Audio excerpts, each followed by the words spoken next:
नहीं कर सकते हैं, क्योंकि सच्चाई देश के सामने है। और ये जो लड़ाई है ये राजनीतिक नहीं है, ये कॉन्स्टिट्यूशन की लड़ाई है।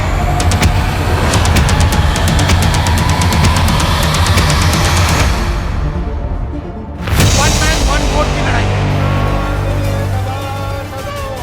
राहुल गांधी का बड़ा आरोप, बीजेपी और चुनाव आयोग मिलकर कर रहे हैं वोट चोरी। सही सुना आपने, जी हाँ बिल्कुल सही सुना आपने। वोट देने से क्या प्रॉफिट है? कुछ भी प्रॉफिट नहीं है। इसमें तो डेफिनेटली जांच होना चाहिए। जो भी वोट देते हैं हम लोग, वो बहुत ही महत्व रखता है हमारे लिए, क्योंकि एक वोट बहुत महत्व रखता है सरकार बनाने के लिए। आगे अगर वोट देने का होगा, मैं बिल्कुल किसी को वोट देना नहीं चाहूंगी, कोई बात नहीं। सोचिए अगर आपके मोहल्ले में अचानक 80 लोग आकर वोट डाल दें, लेकिन वो वहाँ रहते ही ना हों और वो सारे वोट सीधे एक ही पार्टी को चले जाएं। और आप जानते हैं कौन सी पार्टी? सुनने में फिल्मी लग रहा है ना, लेकिन राहुल गांधी का दावा है कि ये देश भर में हो रहा है। यादव त्रिशूल बहुत सारी सीट्स हैं,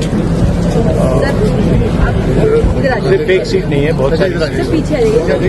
ये नेशनल लेवल पे किया जा रहा है, सिस्टमैटिकली किया जा रहा है। इलेक्शन कमीशन जानता है, हम जानते हैं। पहले सबूत नहीं था, क्लियरली सबूत है। और हम कॉन्स्टिट्यूशन की रक्षा करते हैं। One man one vote constitution का फाउंडेशन है और इलेक्शन कमीशन की ड्यूटी है कि वो one man one vote enforce करे, और उन्होंने नहीं किया, उन्होंने अपनी ड्यूटी नहीं की। तो हम सिर्फ कॉन्स्टिट्यूशन को प्रोटेक्ट कर रहे हैं, उसकी रक्षा कर रहे हैं, संविधान की रक्षा कर रहे हैं, और हम करते रहेंगे, हम रुकेंगे नहीं। सर आप बिहार जा रहे हैं 17 तारीख से, 124 और इसमें चुनाव आयोग भी शामिल है, वो चुनाव आयोग जिसकी जिम्मेदारी है कि चुनाव पारदर्शी तरीके से हो। नमस्कार, मैं हूं मोइनुद्दीन खान और आप देख रहे हैं अनफोल्डेड एमडी सर।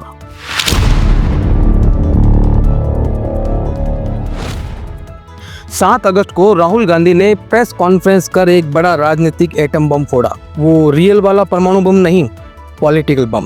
उन्होंने कहा इलेक्शन कमीशन बीजेपी के साथ मिलकर पूरे देश में वोट चोरी कर रहा है। दोस्तों, ये बहुत बड़ा आरोप है ये, और ये कोई हवाई आरोप नहीं थे। उन्होंने 5 ठोस तरीके गिनाए कि कैसे ये काम हो रहा है।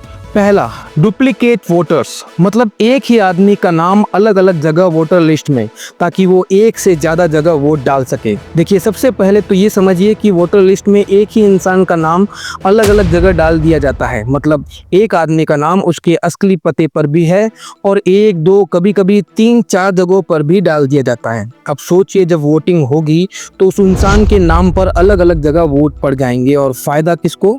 बीजेपी को। ये कोई छोटी मोटी गलती नहीं है, ये संगठित तरीके से किया जाता है। दूसरा, फेक और नॉन एग्जिस्टेंस एड्रेस, यानी वोटर लिस्ट में ऐसे पते डालना जो असल में होते ही नहीं, या फिर होते हैं लेकिन वहाँ कोई रहता नहीं। मतलब आप चेक करने जाओगे तो पता चलेगा कि वहाँ कोई घर ही नहीं है, या फिर वो एड्रेस नकली है लेकिन वोटर लिस्ट में नाम है और वोट डालने का हक भी है। और जब वोट पड़ता है तो जाता कहाँ? बीजेपी को। बताने की आवश्यकता ही नहीं। तीसरा, एक ही एड्रेस पर दर्जनों वोटर्स। तीसरा तरीका तो और भी मजेदार है। एक ही एड्रेस पर 50, 60, 70, कभी कभी 80 लोग रजिस्टर्ड होते हैं। राहुल गांधी ने उदाहरण दिया, एक छोटे से कमरे में जो मुश्किल से 10 से 15 स्क्वायर फीट का है, वहाँ एक आदमी रहता है, लेकिन उसी पते पर 80 वोटर्स रजिस्टर्ड हैं, और ज़्यादातर ऐसे घरों का मालिक बीजेपी से ही जुड़ा हुआ पाया गया। चौथा, बिना फोटो के वोटर्स। चौथा तरीका, वोटर लिस्ट में ऐसे नाम डालना जिनकी फोटो ही नहीं है, या फोटो इतनी खराब क्वालिटी की या इतनी छोटी है कि पहचान ही नहीं सकते। अब सोचिए, जब पहचान ही नहीं है तो कोई भी आकर उस नाम पर वोटर डाल सकता है। ये तो सीधे सीधे फर्जीवाड़ा करने का खुला निमंत्रण पत्र है कि आओ भैया फर्जीवाड़ा कर लो। और पांचवा, 70, 80, 90 साल के फर्स्ट टाइम वोटर्स, ऐसे बुजुर्ग जिनकी उम्र 70, 80 या 90 साल है, उन्हें फर्स्ट टाइम वोटर के तौर पर दिखाया जा रहा है। अब ये कैसे मुमकिन है कि कोई आदमी 80 साल का है लेकिन पहली बार वोट डाल रहा है? ये साफ दिखाता है कि नाम नए नए जोड़े जा रहे हैं, और वो भी फर्जी तरीके से।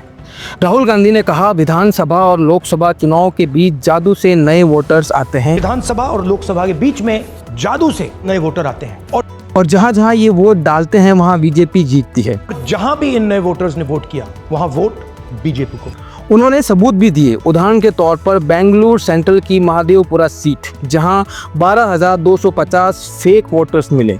एक केस सामने आया Munni Reddy garden house number 35 का, 10-15 स्क्वायर फीट का कमरा, जहां सिर्फ एक इंसान रहता है, लेकिन उसी पते पर 80 वोटर्स रजिस्टर्ड थे। और मालिक बताइए कौन हो सकता है? वही बीजेपी से जुड़ा जयराम रेड्डी। अब यहाँ एक और ट्विस्ट सुनिए। इतने बड़े आरोपों के बाद चुनाव आयोग का रिएक्शन क्या था?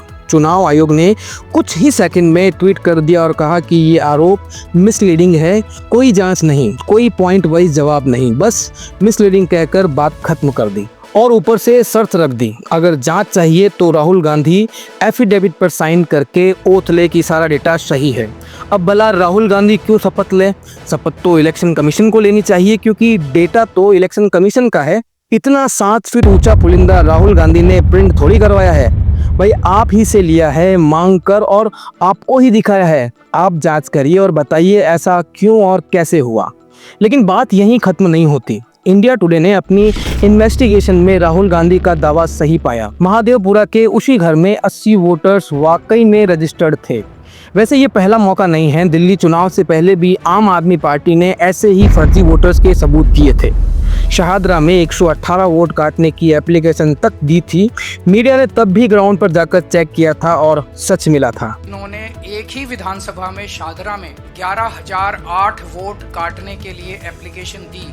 अब सवाल उठता है, आखिर कितने सबूत चाहिए चुनाव आयोग को कि वो मान ले कि कुछ गड़बड़ हो रही है? फ्री एंड फेयर इलेक्शन कराना चुनाव आयोग की जिम्मेदारी है, लेकिन जब सवाल उठते हैं तो एक्शन क्यों नहीं होता? अगर सुप्रीम कोर्ट और चुनाव आयोग ये कदम नहीं उठाते तो फिर हम अपने आप से पूछे, क्या हम सच में डेमोक्रेसी में जी रहे हैं? राहुल गांधी कह रहे हैं डेटा खुद चेक कीजिए, चुनाव आयोग की वेबसाइट पर सब पब्लिक है। और अगर ये सही है तो ये सिर्फ एक पार्टी या नेता का मुद्दा नहीं है, ये हमारी लोकतंत्र की जड़ें हिला देने वाली बात है। अब आप सोचिए, क्या हम चुप बैठें या सवाल पूछें?